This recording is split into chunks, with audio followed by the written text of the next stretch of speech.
Okay, so the last definition for this session, we're gonna do something really, really interesting today. So we did behind this. So we did first use the populated this area.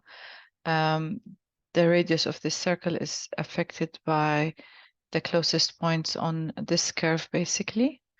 Here we created a square grid. So you can see here it's more dense, it's more organized, more systematic than here. So here we know every U and V have a circle. And again, the radius is affected by this curve.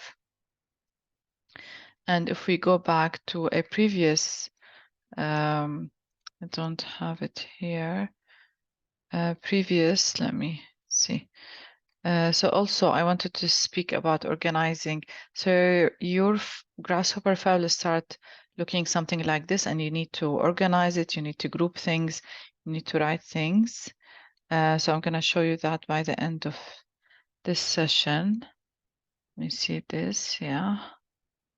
So I'm going to do, gonna hide this. Yeah, so I'm gonna take this definition. I'm gonna take part of this definition. So this definition, what we did, we did loft for those three curves, and we had this complex surface, and then we applied those circles on it. So we're gonna mix between this definition and kind of this definition. So we want to loft those curves to create a surface and to be affected by a curve.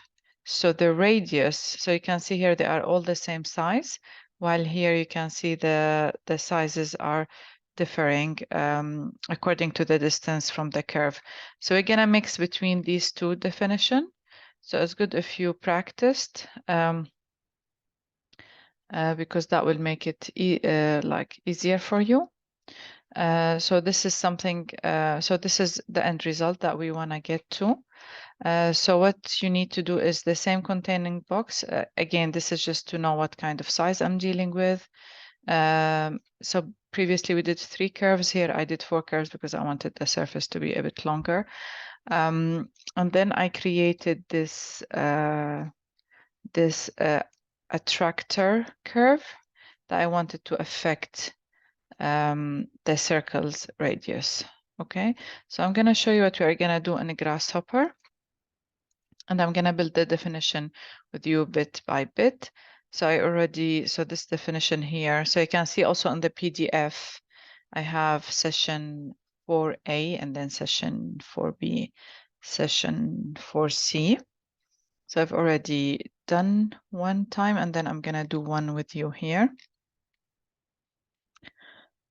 So first of all, what we need to do, okay, I'll zoom in more.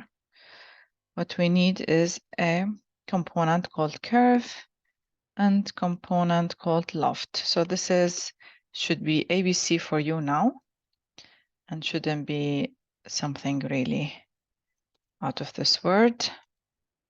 So I'm gonna say set multiple curves. So I'm gonna choose them in the right order. As we said, when we loft, we need to have them organized. And this one is this curve here. Okay. So we're gonna look at those definitions, what we did previously. Here, or let's go to that first definition here.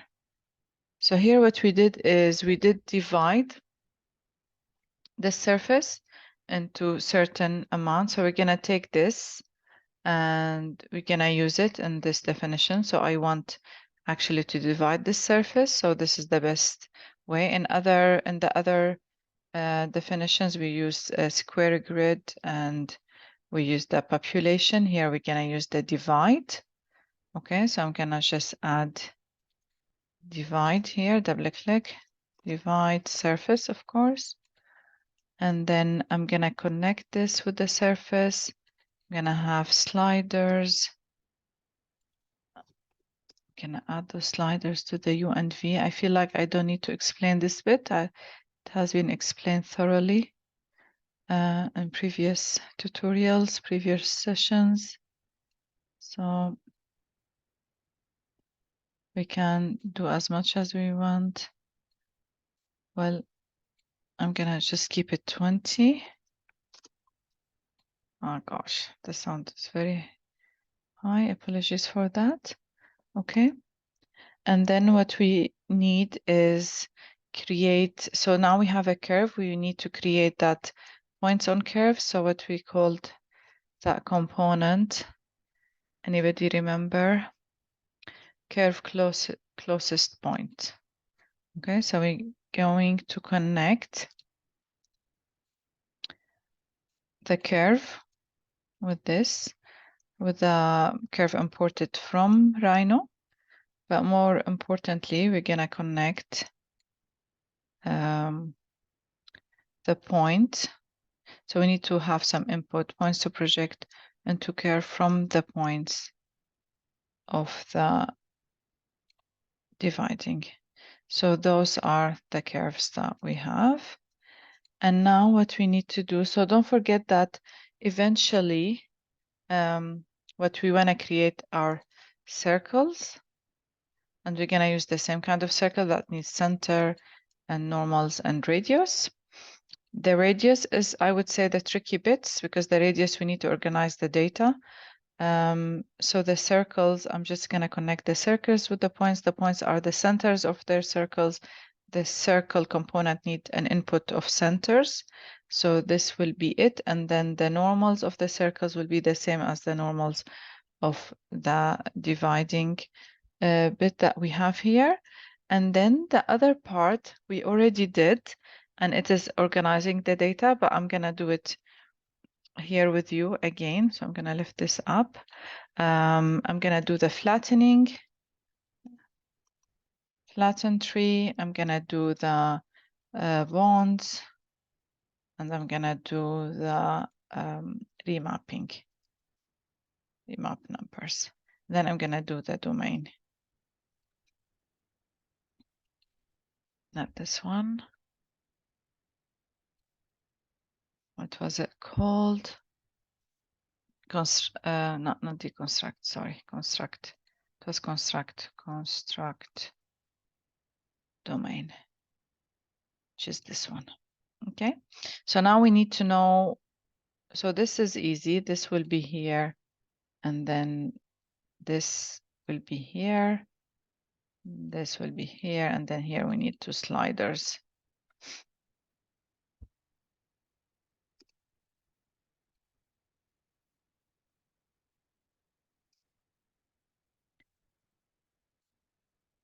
So what we need to flatten. Anybody remembers what we need to flatten? Do we need to flatten those points, or do we need to flatten the information coming from those points? We actually need to flatten the domain coming from those points. So this is the distance between the base point and the curve. And that's what we need actually to flatten. So I'm gonna do this. And this is still missing some information. The remapping. So the remapping, so here it's called, so here we have value to remap, and the value to remap will be taken also from this component. Okay, and then this one, I'm gonna do it here, and you can see so let me disconnect just for you to see. So you can see how these are big, and then when I connect them here, we have this. So let me, or I will actually hide those so you can see the final result. So that's what we are looking for, is to create this kind of complex pattern affected by this attractor curve on a complex surface.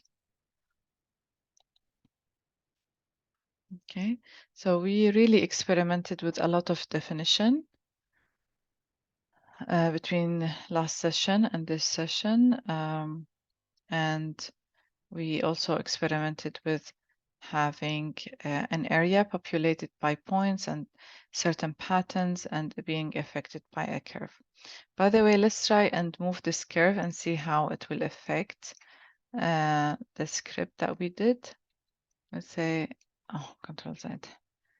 Let's say I need to choose a point. Then I need to be careful. You can see how it's affecting the radius of the circles I'm choosing. Yeah, so we went through a variety and different complexity of basically creating patterns on surfaces. So for the past 2 sessions. So practice those definitions, and I will see you next class.